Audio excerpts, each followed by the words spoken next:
Halo warga intelektual sekalian. Ada warga Iran pasangan suami istri sampai kabur ke luar negeri hanya karena murtad. Tidak hanya itu, ternyata pemerintah Iran melarang pasangan suami istri ini mengasuh anak yang diduga keturunan Muslim. Bayangkan, udah bela-belain kabur ke luar negeri, tapi anaknya tidak diperbolehkan diasuh, guys. Wow, luar biasa. Gila, luar biasa. Kemudian, selain itu, kedua pasangan ini dinyatakan tidak bersalah secara undang-undang. Tapi bisa-bisanya warga Iran itu atau masyarakat Iran itu menghukum mereka secara sosial, dan pejabat-pejabat di sana itu menghukum orang yang murtad. Wah, luar biasa. Ini sudah sangat-sangat keterlaluan. Bahkan Bible dirusak. Kemudian ornamen-ornamen yang berbau agama Kristen dirusak. Kemudian rumah ibadahnya dirusak. Bahkan mereka sampai beribadah di bawah tanah, guys. Wow, gila. Bayangkan, segitu susahnya jadi orang Kristen di Iran. Tapi warga Konoha masih banyak yang membela pemerintah Iran yang sangat-sangat jolim, saudara-saudara.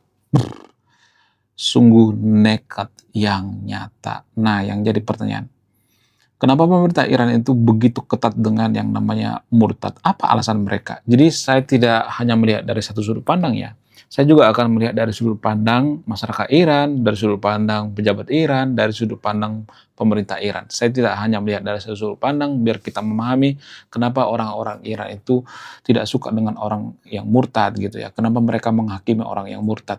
Kemudian bagaimana dengan status anak angkat kedua pasangan ini? Siapa namanya? Kenapa dia dipisahkan dengan anak angkatnya sendiri hanya karena murtad? Apa alasannya?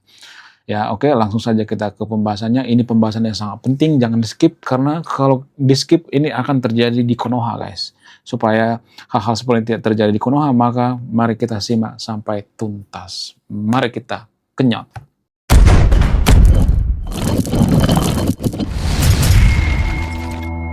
Jadi guys, di Iran ada pasangan suami istri bernama Sam dan Maryam. Jadi Sam dan Maryam ini tidak dikaruniai anak ya. Udah bertahun-tahun menikah nggak dikaruniai anak, lalu mereka awalnya memutuskan untuk murtad gitu ya. Mereka murtad gitu ya. Mereka dapat semacam petunjuk ya, mereka dapat panggilan ya. Mereka murtad satu keluarga. Nah, seiringnya berjalannya waktu, mereka memutuskan untuk mengadopsi. Mereka punya niat baik untuk mengadopsi. Karena orang-orang Kristen di Iran itu mengajarkan yang namanya kasih, ya, mengajarkan yang namanya kebaikan-kebaikan. Karena dipengaruhi oleh agama, karena dorongan daripada agama, pasangan Sam dan Maryam ini mengadopsi seorang anak yang diduga berasal dari keluarga Muslim. Tapi permasalahannya, pemerintah dan keluarga ini juga tidak mengetahui bahwa anak ini ya agamanya apa gitu, nggak diketahui gitu. Namanya juga mereka dapat anak dari panti asuhan ya kan, jadi nggak tahu gitu ya agamanya apa. Namun pemerintah Iran saat itu bersikeras ya, mereka menginterogasi mereka yang namanya melakukan ketidakadilan ya. Mereka mengatakan ini anak asuh Anda ini beragama Islam, kalian nggak boleh mengasuh yang namanya anak ini. Nama anak itu bernama Lydia. Nggak boleh. Ini harus diasuh oleh orang lain yang beragama Islam. Jadi segitunya pemerintah Iran, guys. Nah, karena mereka merasa dipojokkan, mereka merasa tidak aman gitu ya. Lalu mereka membawa masalah ini ke pengadilan. Namun sialnya di pengadilan juga mereka tidak dapat keadilan gitu. Jadi orang-orang Kristen yang ada di Iran itu nggak dapat keadilan. Kenapa mereka nggak dapat keadilan? Karena minoritas. Jadi tidak ada tempat bagi minoritas di Iran, guys. Ya mirip-mirip seperti di Konoha gitu ya. Agak sudah mulai mirip-mirip, sudah mulai kita copy paste gitu kelakuan yang dilakukan oleh Iran. Kemudian selain itu ternyata pemerintah Iran itu sangat benci yang namanya orang yang murtad. Kenapa mereka benci dengan orang-orang yang murtad? Ya, apa alasannya? Salah satu alasan yang paling masuk akal itu karena mereka sangat-sangat benci yang namanya perbedaan. Ya, sama seperti kasus daripada sepasang suami istri yang ada di Iran ini, itu Shem dan Mary. Bahkan mereka sampai kabur ke Turki. Nah, ketika mereka pergi ke Turki, ada lagi masalah baru lagi. Nggak sampai selesai di situ ya. Ketika mereka kalah di Iran, ya, mereka kabur ke Turki. Di Turki ada masalah baru lagi. Ternyata pemerintah Turki juga tidak menerima yang namanya anak angkat mereka, yaitu Lydia gitu. Nggak menerima karena mungkin nggak masuk kakak gitu, atau mungkin KTP-nya nggak ada gitu dan sebagainya. Jadi bermasalah juga gitu. Jadi begitu mengerikan ternyata jadi Kristen di Timur Tengah, guys. Saya tidak berpihak pada siapapun di sini ya, disclaimer on ya. Saya tidak membela Kristen ya. Saya tidak mengatakan semua orang Kristen itu suci, enggak. Ada juga orang Kristen yang tidak baik ya. Sama seperti Muslim. Apakah semua Muslim suci? Enggak. Apakah semua Muslim jahat? Enggak. Ada juga yang jujur gitu ya. Tapi gini, kenapa Iran itu sangat benci yang namanya perbedaan gitu ya, perbedaan agama gitu. Apa alasannya? Ini sebenarnya pembahasan yang sangat panjang ya, tapi saya akan mempersimpel ya. Jadi gini, Timur Tengah itu syarat dengan yang namanya konflik. Dari dulu Timur Tengah itu konflik terus ya, dari zaman dulu. Biasanya ya dimulai dari perebutan kekuasaan, ya, kemudian perebutan wilayah. Awalnya perebutan wilayah gitu ya. Karena Timur Tengah itu seperti yang saya jelaskan di video-video saya sebelumnya, Timur Tengah itu sangat-sangat ketat persaingan mencari makanan. Ya, sumber daya alamnya itu sangat terbatas, nggak seperti sekarang ini ya, banyak minyak. Ya, mungkin kalau tidak ada minyak di Timur Tengah sampai sekarang juga mereka akan konflik, ribut gitu ya, kotok-kotokan gitu, semuanya ya perang gitu. Jadi karena terbatas sumber daya alam sehingga orang-orang Timur Tengah itu, negara-negara Arab itu sering konflik. Konflik adalah bagian daripada kehidupan mereka. Jadi kalau mereka itu nggak konflik, seperti ada yang kurang gitu. Ya, mereka punya budaya konflik, sama seperti di Konoha. Kita punya budaya apa sih? Kita punya budaya makan ya. Warga Konoha itu kan punya budaya makan ya, budaya menggosip gitu. Jadi kalau kita nggak makan, nggak menggosip, ada yang kurang gitu. Ya, maksudnya bukan benar-benar tidak makan, tapi kalau kita misalnya nih yang ngumpul-ngumpul kan suka makan tuh ya warga Konoha. Itu sudah budaya kita, guys. Nah, orang-orang di Timur Tengah juga seperti itu. Budaya mereka itu budaya konflik, budaya ribut gitu. Jadi kalau mereka nggak ribut satu sama lain, mereka seperti ada yang merasa kurang gitu ya. Itu yang terjadi di Timur Tengah. Nah, seiring berjalannya waktu ketika mereka menganut yang namanya agama gitu ya, mereka beragama yaitu agama Muslim, DNA ini terus ada gitu ya, walaupun mereka beragama. Bahkan mereka memanfaatkan agama. Kenapa mereka memanfaatkan agama? Saya tidak mengatakan bahwa ada ajaran agama tertentu mengajarkan untuk intoleransi, saya tidak mengatakan seperti itu. Tapi mereka sengaja mendesain agama itu untuk kepentingan mereka, untuk kepentingan mayoritas. Supaya minoritas semakin tidak betah di Iran. Mereka mendesain gitu. Desain dari mana? Dari undang-undang. Mereka bikin undang-undang yang tidak nyaman ya, seperti misalnya SKB 2 Menteri misalnya, nggak boleh mendirikan rumah ibadah tanpa persetujuan warga gitu ya. Ya seperti itulah gitu ya, secara tidak halus gitu ya. Mereka bikin, ya itu contohnya ya, itu hanya di Konoha bukan di Indonesia, nggak ada urusan dengan orang Indonesia ya. Karena orang Indonesia itu anti kritik guys. Sedikit saja dikritik maka akan kejang-kejang keloncotan berjamaah. Ini hanya di Timur Tengah ya. Jadi seperti itu gitu ya. Di Iran juga seperti itu, untuk membangun rumah ibadah itu harus ada persetujuan ini ya. Ya, untuk membangun rumah ibadah Kristen itu harus ada persetujuan ini segala macam. Banyak banget syaratnya gitu.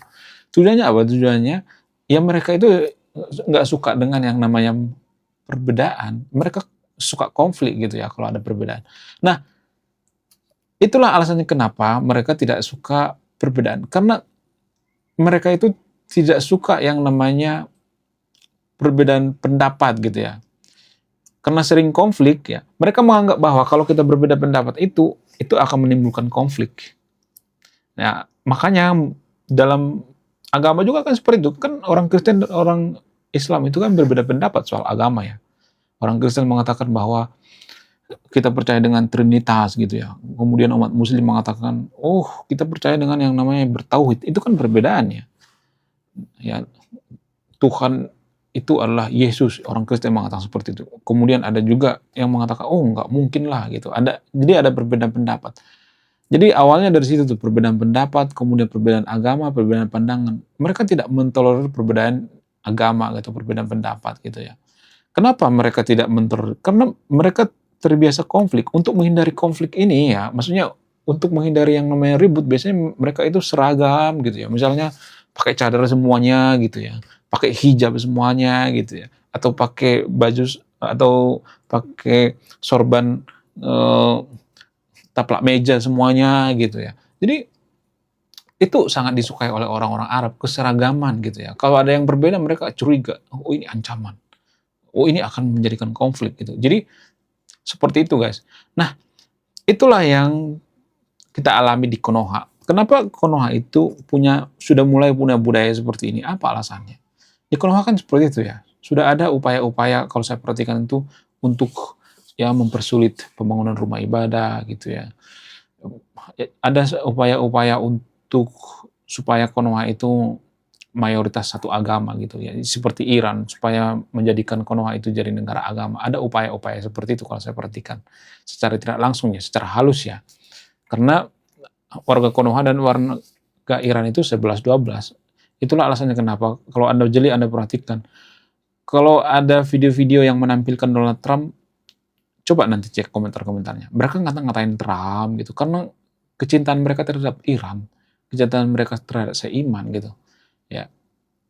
Jadi yang terjadi di Iran itu akan terjadi di Konoha juga gitu ya. Kalau kita tidak mewanti-wanti sampai sekarang.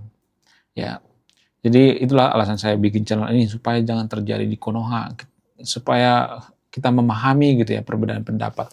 Jadi teman-teman Muslim yang nonton video ini jangan berpikir saya benci dengan agama. Enggak, saya enggak. Sebenarnya saya enggak mau tahu dengan agama Anda gitu ya. Kalau misalnya nih Anda beragama Islam, saya enggak peduli kalian beragama Islam kayak agama Kristen kayak mau enggak beragama kayak mau menyembah kuburan kayak menyembah algoritma kayak menyembah kuburan palsu kayak enggak. Ya, menyembah garam rukiah saya enggak urusi gitu ya. Terserah kalian yang mau nyembah apapun. Yang penting adalah kelakuan akhlak gitu ya. Nah, yang terjadi di Iran itu adalah mereka memanfaatkan agama itu untuk kepentingan mereka gitu ya. Mereka memahami bahwa agama itu kan pasal karet, bisa ditarik ke sana kemari ya. Penafsirannya itu sesuai dengan kepentingan kelompok gue gitu ya. Jadi itu efek samping daripada orang yang menggunakan atau negara yang menggunakan landasan agama. Penafsirannya itu akan ditarik-tarik ke sana kemari gitu ya. Ya, sesuka hati gitu. Ya, menurut kalian gimana? Coba tulis di komentar ya. Saya tidak akan berpihak di video ini. Anda yang menyimpulkan.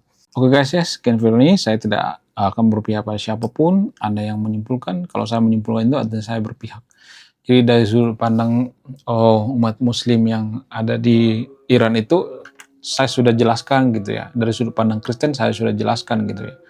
Jadi biar kita pahami gitu ya, apa itu sebenarnya kejadian yang ada di Iran supaya tidak terjadi di Konoha gitu. Ya, menurut kalian gimana? Coba tulis di komentar ya. Sekian video ini, saya warga pecinta kedamaian, salam rasional. Wah, gila, luar biasa. Akhirnya buku kedua dan ketiga gua rilis juga. Buku kedua gua ini judulnya Budi Tanpa Pekerti. Dari judulnya sudah menarik. Dan kisah daripada buku ini sangat-sangat dilematis sekali. Di mana karakter dalam buku ini bercerita, ada dua pilihan yang sangat sulit. Yang pertama, ketika seorang tokoh dalam buku ini tidak bawa-bawa agama saat kampanye, maka dia bisa dipastikan kalah. Tapi ketika bawa-bawa agama dalam kampanye, ketika dia bawa-bawa kalimat insya Allah, maka dia bisa dipastikan menang. Nah, yang jadi pertanyaan, kalau Anda di posisi karakter dalam buku ini, mana yang Anda pilih? Ini temanya sangat cocok dengan tema channel ini, bahas tentang agama. Kemudian tidak hanya ini juga menarik guys ya, Tanah Luka. Dari judulnya juga udah kelihatan ya, ini cerita penuh dengan luka. Dimana Kisah dalam buku ini ada seorang kiai yang sangat-sangat dilematis. Dia bingung memilih antara menyelamatkan hutan atau menyelamatkan 1.000 anak yatim. Jadi kalau Anda di posisi buku ini, mana yang Anda pilih? Nah, yang menarik dari kedua buku ini adalah menggunakan sudut pandang sastra Nobel. Kapan lagi ya kan baca buku yang setara dengan buku Nobel. Wow, luar biasa. Silahkan di check out sekarang juga. Kalau nggak di check out juga nggak apa-apa. Karena saya nulis buku itu bukan nyari duit sebenarnya. Ya, karena saya pengen berkontribusi terhadap kemajuan bangsa kita. Itu tujuan saya nulis buku ya. Jangan lupa, link pembeliannya ada di pin komentar video ini. Jadi endingnya apa ya? Saya penasaran ini. Saya jadi penasaran ini isinya apa. Saya juga beli ini. Link pembeliannya ada di pin komentar video ini.